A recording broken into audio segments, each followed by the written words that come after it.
म्हणटच ह्या भुरग्या पुरी जर कोणूय ल्हान जायत तो सरकाराच्यान सगळ्यावून ओड नसल्या एका धाकटुल्याक कोण म्हज्या नांवान घेत जाल्यार तो म्हाका घेता. पळयात ह्या धाकटुल्यांतल्या एकल्याची लेगून बेपरवा करूं नये. तांचे दूद स्वर्गार आसत्या म्हज्या बाबाचे मुखामोळ थांबोनासतना पळोवन आसात म्हूण हांव तुमकां सांगता.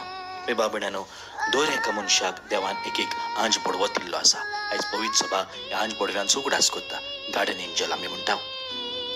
एक आंज बडवो आमकां राखता, सांबाळटा ताळणेतले पातकातले वायटातले अदीक करून मन्नाच्या वेळार. आमी दुसऱ्याक आंज बडवे जावची करत अशे परी एक आवय आपल्या भुरग्याक एक आंज बडवो जाता, राखता सांबाळटा. तेच परी आमी धाकट्या भुरग्यांक राखूंक जाय, सांबाळूंक जाय. सगळ्या वायटा विघ्नांतले तांकां केन्नाच वायट देख दिवंक जायना. सदांच आमी तांकां बरी देख दिवंक जाय. आमच्या आंज बडव्याक उलो मारतना आमी दुसऱ्याक आंज बडवे जावया. देव आमकां राखता, देव आमकां सांबाळटा. देवान आमकां सगल्यांक राखूं आनी सांबाळूं.